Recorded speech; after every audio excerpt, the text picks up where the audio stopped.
श्री शिवाय नमस्तुभ्यम। 15 जुलाई को है श्रावण महीने की शिवरात्रि। अगर आप लोगों ने अभी तक सावन के महीने में कोई भी उपाय नहीं किए हैं तो श्रावण शिवरात्रि है, इस दिन तो उपाय अवश्य कीजिएगा। अपनी मनोकामना के हिसाब से अलग अलग उपाय करिएगा और अपनी मनोकामना को पूरा अवश्य कीजिएगा।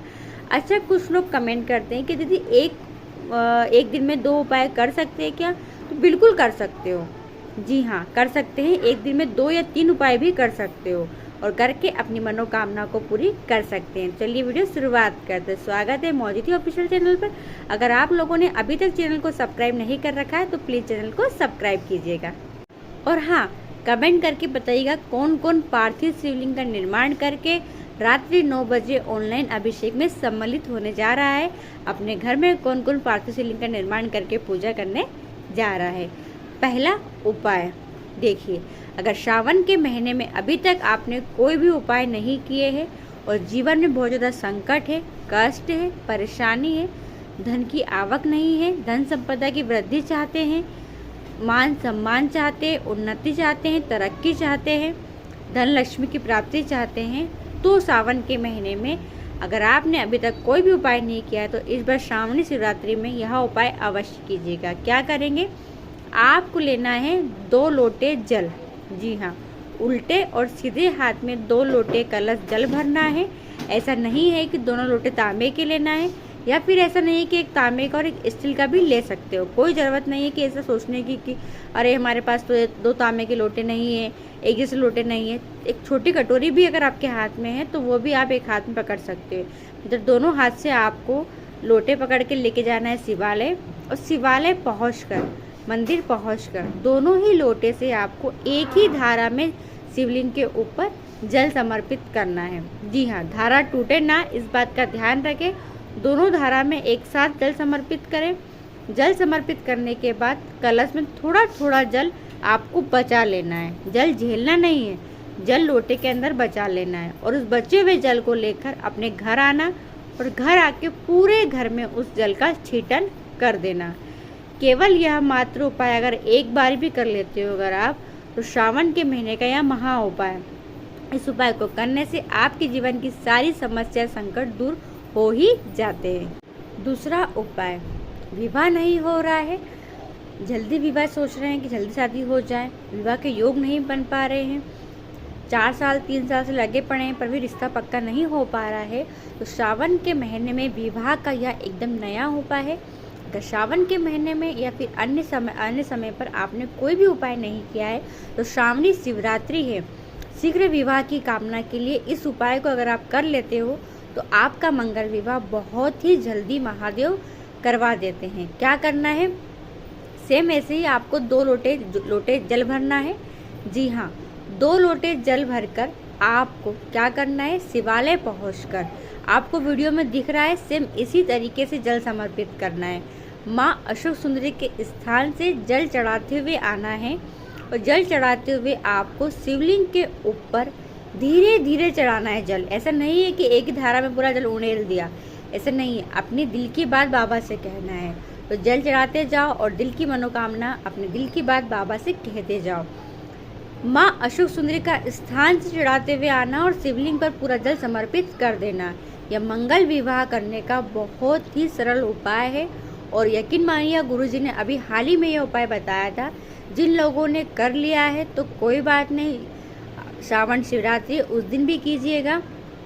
और याद रखिएगा, इस उपाय को अगर पूरे सावन भी कर लेते हो तो बहुत ही अच्छा मौका है, जरूर कीजिएगा। वीडियो तीसरा उपाय, यह उपाय रोगों से छुटकारा पाने का, रोग मुक्ति के लिए। कोई भी बीमारी है शरीर के अंदर, कोई भी कष्ट है शरीर के अंदर और दवाइयाँ खा खा के ऊब से गए हो पर आराम नहीं मिल रहा है, शरीर में बीमारी में आराम नहीं मिल रहा है, तो श्रावण की शिवरात्रि है, इस उपाय को अवश्य कीजिएगा। यह भी एकदम नया उपाय है। इस उपाय को करने के लिए आपको लेना है 3 बेलपत्री। जी हाँ, 3 बेलपत्री और 2 लोटे जल। ठीक है, 2 लोटे जल इसलिए गुरुजी ने कहा है कि श्रावण के महीने में आप कोई भी उपाय कर रहे हैं। इस बार 1 लोटे जल का महत्व नहीं है, इस बार 2 लोटे जल का महत्व है श्रावण के महीने में। तो क्या करेंगे? 1 बेलपत्री महादेव की सबसे छोटी पुत्री माँ अशोक सुंदरी के स्थान पर समर्पित करना। डंडी का भाग जहाँ से जल भेज के जाता है उस दिशा में करना। आपको वीडियो में दिख रहा है। एक बेलपत्री माँ पार्वती का जो कटी भाग रहता है, कटी भाग किसको कहते हैं? शिवलिंग जहाँ रखी रहती है ना, जी हाँ, नीचे की ओर माँ पार्वती का हस्त कमल है, माँ पार्वती का कटी भाग है। तो यहाँ पर एक बेलपत्री समर्पित करना। डंडी का भाग अपनी ओर करना है और पत्ती का भाग महादेव की ओर करना है। और एक बेलपत्री शिवलिंग के ऊपर समर्पित करना है। जब शिवलिंग पर समर्पित करोगे तो डंडी का भाग आप जहाँ बैठे हो आपसे विपरीत रखना। फिर उसके बाद आपको 2 लोटे जल से जल चढ़ाना शुरुआत करना है। आपको वीडियो में 1 लोटा जल दिख रहा है, पर आपको लेना है 2 लोटे जल और शुरुआत करना है। पहले क्या करेंगे, माँ अशोक सुंदरी का स्थान जहाँ पर हमने बेलपत्री चढ़ाई थी, पहले वहाँ पर थोड़ा जल समर्पित करना है। जल चढ़ाओगे तब श्री शिवाय नमस्तुभ्यम मंत्र का जाप करते जाना। ठीक है, पहले वहाँ जल चढ़ाया है, थोड़ा जल बचाएंगे और फिर जब माँ पार्वती का कटी भाग पर हमने जो बेलपत्री समर्पित की थी, उस बेलपत्री के ऊपर भी थोड़ा जल श्री शिवाय नमस्तुभ्यम मंत्र का जाप करते हुए समर्पित करना है। और फिर बचे हुए जल को आपको शिवलिंग के ऊपर जो बेलपत्री आपने चढ़ाई है उस पर समर्पित करना है। पर मैंने पहले ही बताया था आपको कि जल एकदम उड़ेलना नहीं है, धीरे धीरे धीरे दोनों लोटे से आपको जल समर्पित करते जाना है। पूरा की पूरा जल आपको शिवलिंग के ऊपर समर्पित कर देना है। जल लोटे में बचाना नहीं है, पूरा जल समर्पित कर देना। फिर उसके बाद जल को झेलना, अपना सीधा हाथ लगाकर, किसी बर्तन को नहीं लगाना है, किसी कटोरी को नहीं लगाना है, अपने सीधे हाथ की हथेली लगाना, जल झेलना और जल का आचमन कर लेना। बस यह उपाय विशेष है, रोग मुक्ति का अवश्य कीजिएगा। चौथा उपाय, श्रावण की शिवरात्रि है और आपने श्रावण के महीने में नौकरी प्राप्ति के लिए, व्यापार वृद्धि के लिए, नया मकान खरीदने के लिए या दिल की मनोकामना पूरी करने के लिए कोई भी उपाय नहीं किया है, ये बताए गए इन उपायों को भी नहीं कर पाए हैं अगर आप, तो यह उपाय इन सब उपायों का महा उपाय है। क्या करेंगे, आपको लेना है केवल 1 चम्मच शुद्ध देसी गाय का दूध। जी हाँ, देसी गाय का दूध लीजिएगा और ले लीजिए 1 बेलपत्री। ठीक है, अब आप क्या करना, बेलपत्री को दूध में डुबाना और बेलपत्री से आपको 1 बूंद, 2 बूंद, 3 बूंद, जितने बूंद दूध टपक सके बेलपत्री से टपकाते जाना। पर अगर बेलपत्री से दूध नहीं टपका पाओ तो क्या करना, बेलपत्री पकड़ना एक हाथ में और एक हाथ में दूध पकड़ना और दूध की धारा चढ़ाना शुरुआत करना। चढ़ाना शुरुआत करोगे तो बेलपत्री से होते हुए दूध की धारा शिवलिंग के ऊपर गिरना चाहिए। जी हाँ, दूध की धारा बेलपत्री से होते हुए, टच होते हुए फिर शिवलिंग के ऊपर गिरना चाहिए। इस उपाय को जो व्यक्ति कर लेता है उसके जीवन के सारे कार्य सिद्ध होना शुरुआत हो जाते हैं। तरक्की होना, प्रमोशन होना, उन्नति होना शुरुआत हो जाती है।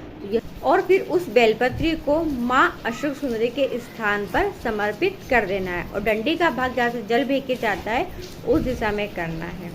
कल है श्रावण की शिवरात्रि, कल अभिषेक पूजन भी है रात्रि 9 बजे। अगर उससे संबंधित कोई प्रश्न हो आपके मन में, कोई कन्फ्यूजन हो तो आप कमेंट करके पूछ सकते हैं। मैं पूरा प्रयास करूँगी आपको उत्तर देने का। वीडियो पसंद आए, थोड़ी बहुत भी उपयोगी रहे तो और लोगों तक जरूर शेयर कीजिएगा। श्री शिवाय नमस्तुभ्यम। हर हर महादेव।